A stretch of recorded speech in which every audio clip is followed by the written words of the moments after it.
Hey everyone! Hey, quick show of hands for everyone out there. How many of you enjoy making beach-inspired jewelry, even if it might be off-season? This guy sure does, for no other reason than the fact that it makes me feel good. So, in excitement for that, and because I'm inspired by beach jewelry, I thought today that I would show you guys how to make some palm tree earrings that you can wear really just about any time that you want to, because who cares, right? I'm going to be teaching you a little bit of wire wrapping. We're going to cover some crimping with the SilverSilk bindings. This will be a really great, fun, easy class. Now, if you're looking for the materials for this class, you can check out the video description on my YouTube channel. For those of you who have no idea who I am, boy, you're in for a treat. My name is Nilay Patel. I'm the owner, designer, and educator here at SilverSilk and More, and my job is to bring you guys inspiration and fun tutorials. So before we get started with our project today, I want you guys to do a couple different things. Hop over onto the YouTube channel if you're not there already, and be sure to like this video and give it some love by giving some great comments out there. Let me know how you got on with this video, how you feel about it. If you did the project, that would be amazing to let me know how you did on it. And don't forget to hit that like button. And if you're looking for more inspiration, you can check out my Instagram. I've got a ton of inspirational photos on there and some great reels. So without further ado, let's just go ahead and get started.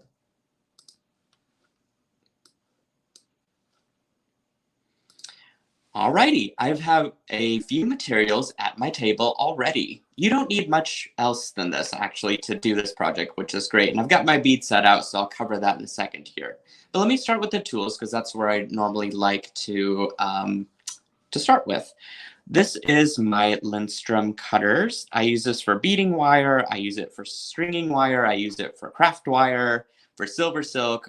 It's a great strong pair of cutters that I really recommend having.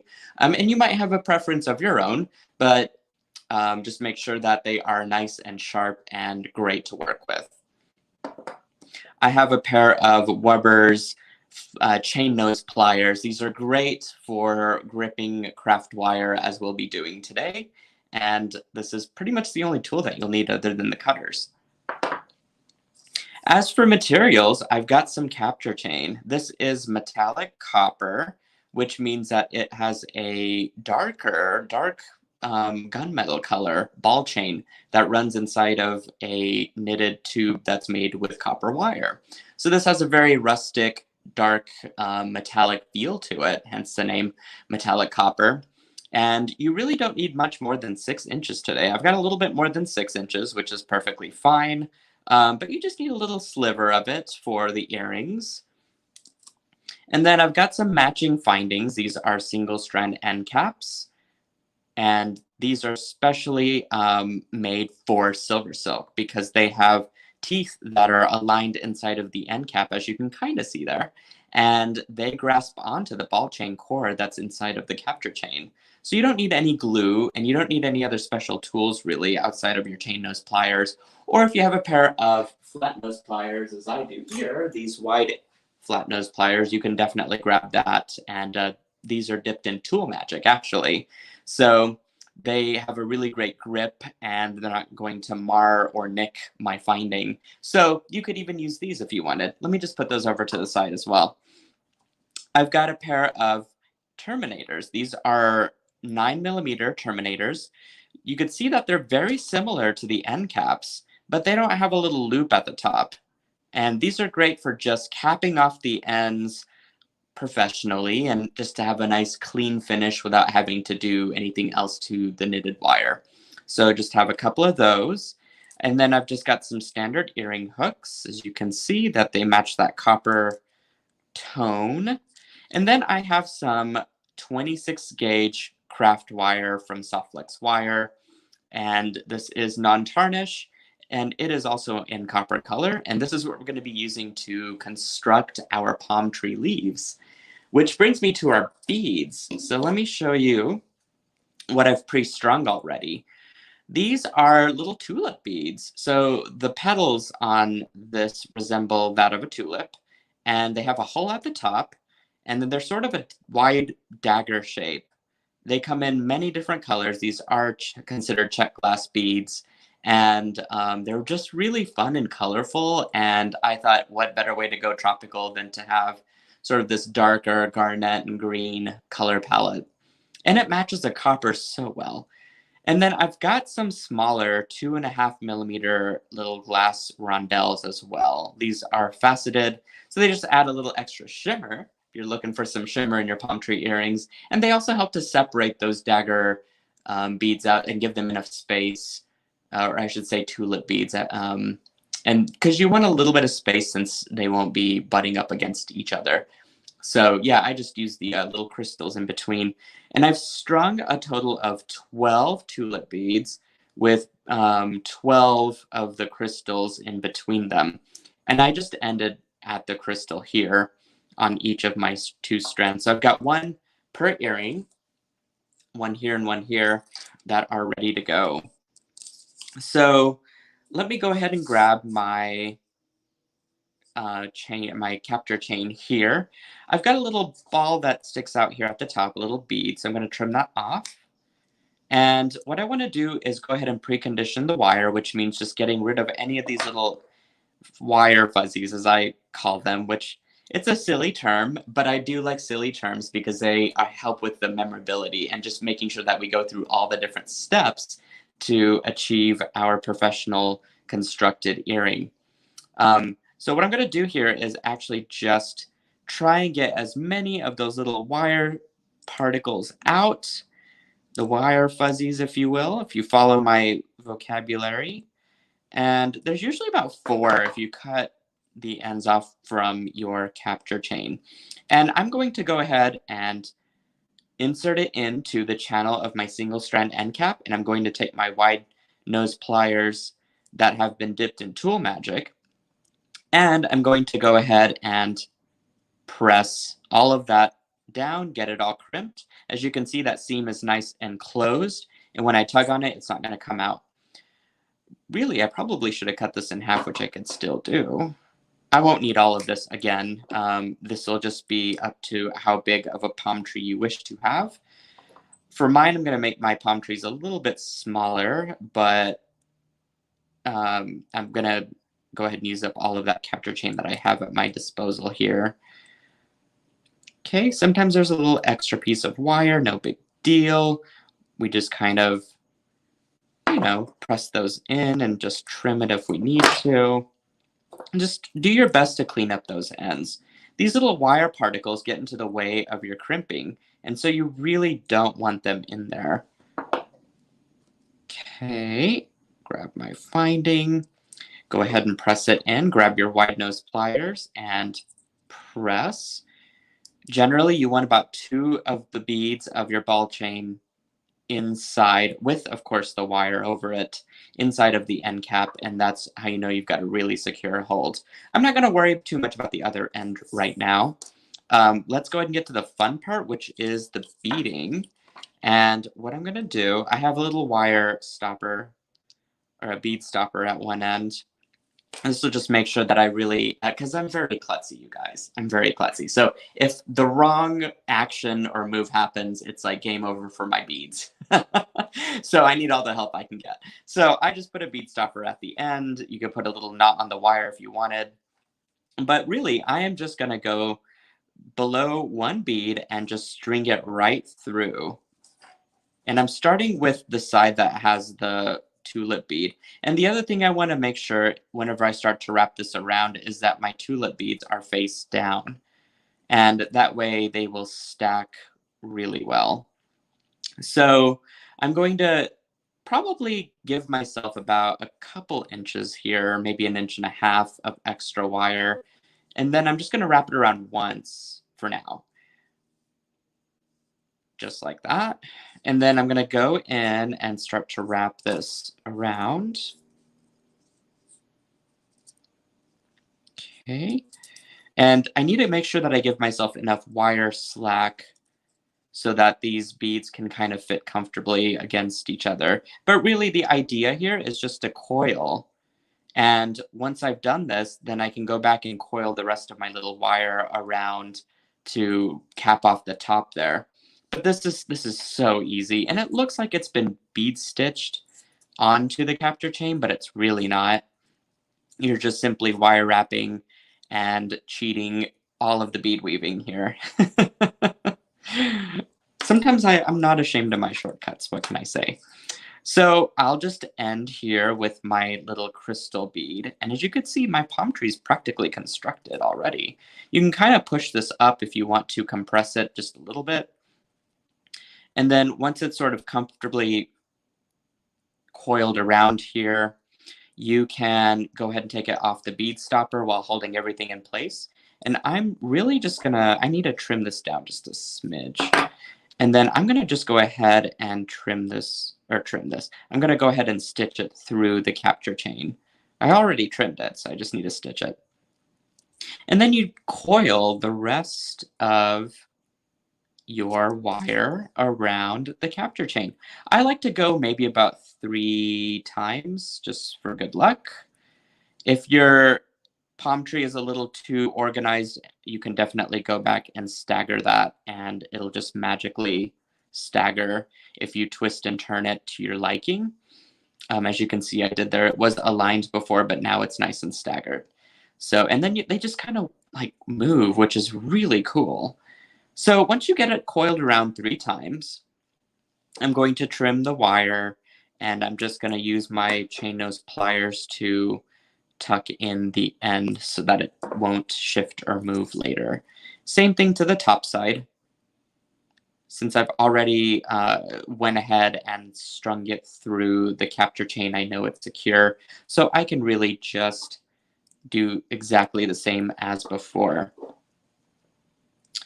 And I'm going to go ahead and tuck in the end there. Now, is that not an adorable little palm tree already? So I'm going to save that for now, and I'm going to go ahead and finish the other one. For this one, I want my earrings to be very symmetrical, so I want to make sure that I don't miss any steps in, and you know, maybe forget to do something as I'm doing both of them at the same time. It just makes me feel a little bit better. Okay, so this one I'll have to coil the other direction because, as you can see, my tulip bead, it's curved on this side, so I'll need to go around counterclockwise. So let's see.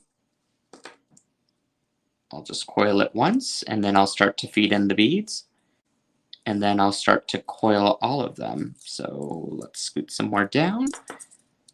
There's really nothing much more to it than this. Now, if you didn't want to make palm trees, I can only imagine what other beads you guys might have in your stash or in mind for constructing a similar type of design. So I want to see what you guys come up with. If you have an opportunity and haven't already, we'd love for you to come join the Silkies Facebook group. There we just have really fun vibes. We share our designs with each other, and sometimes even recipes if we're in the mood. And, you know, just enjoy the camaraderie and good vibes and good designs and really just get inspired from each other. Okay, so I coiled all of my palm tree goodiness around, and I'm going to just string the rest of my wire right through that capture chain.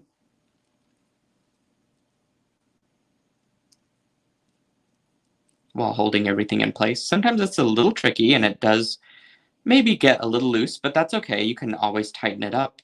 And once you're nice and secure, then you can coil it around once and then check your palm tree. Make sure that it's staggered pretty well. There we go. Beautiful. And now I'm going to coil my wire again 3 times for good luck. And I just made that up, you guys. I don't know if that's a thing. It's beading. We got to have fun, right? Otherwise, it's just boring. So just make up some rules. I'm going to say you're going to wrap it around 3 times for good luck, because that's what it is. Okay, once I've done that, pinch in the ends and then do the top part here. Now, once I get both of my palm trees done here, I can go ahead and trim the bottom part both equally to match each other. So that's why I save that process till the end. Perfect, that's good. Go ahead and pinch that in place. Oop, trying to get away from me. Not today though, Mr. Wire.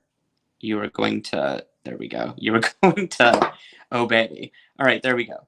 So here is my palm tree fun. So now I just need to measure out how many beads below the coiled portion that I want to cut away with and then attach my bindings here.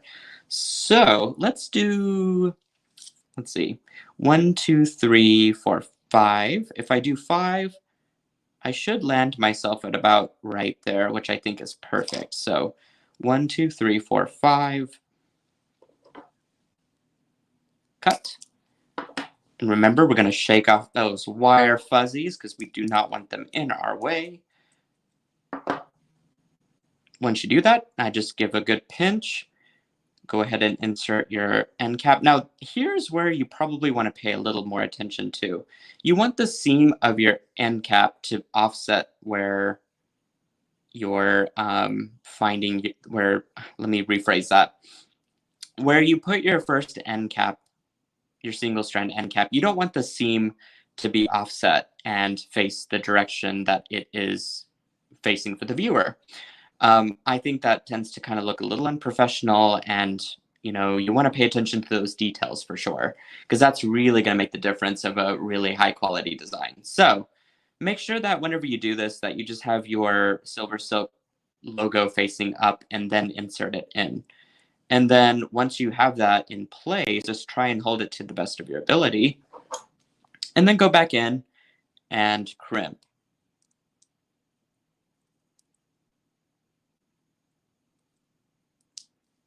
All right.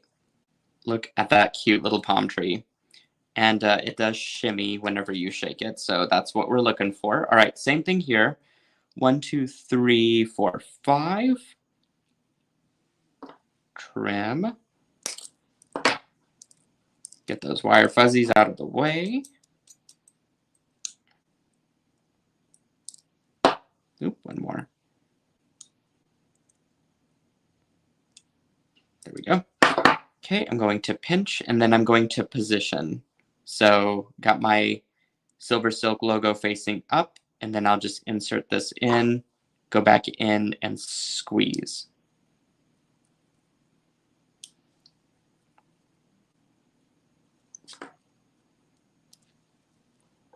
That'll do. All right. Okay, wait, I'm not done yet. I have to put my earring hook on. Got a little too excited, but you know what? These would make some fabulous components for a lariat style necklace. You could even just wear one by itself on a chain, which is, I think, a pretty cool idea. You know, just gives that nice tropical vibe. If you're looking for something small and minimalist, it's a good idea. And if you're wanting to just make earrings, you can definitely just grab some earring hooks and string those guys on. Oops, I want my logo facing out. There we go.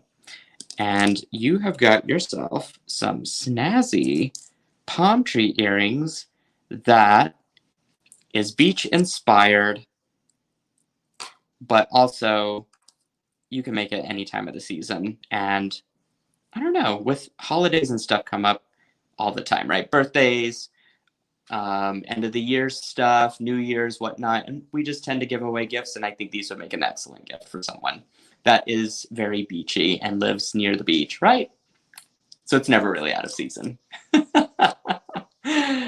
All right, let's get to the picture here. And guys, this has been an amazing class. I'm so glad you got to join me for this. And I enjoy teaching this project again and again, just because of how easy it is and how quickly one can learn how to work with SilverSilk, in my opinion, because it does become addictive, trust me. So fair warning. Anyway, be sure to hit that like button as hard as you can and tell your friends about it. And subscribe to the channel if you haven't already. very important as well to leave a comment to let me know what you liked about this class. What if you're going to try this project, what would you do different? I just want to know. It's very important for the channel. It's very important for me to know that you love everything that we're doing here. All right, and if you're looking for more inspiration, as always, you can check out and follow my Instagram as well. And I've got a group called the SilverSilk Silkies. If you're not a part of it, you need to join up because we are just a fun bunch. And you can see a ton of other examples that our friends out there are making with SilverSilk. It gets me inspired, it gets each other inspired, and we just create and we share the good vibes. That's all what it's about. And jewelry making should be fun, light, and exciting. So I leave you guys with hopefully a creative afternoon, evening, wherever you are, and we'll go out there and create something. So I will see you again next time. Mwah! Again, my name is Nilay Patel. I'm the owner, designer, and educator here at SilverSilk and More, giving you lots of inspiration, ideas, and big hugs as always. So catch you soon. Bye-bye.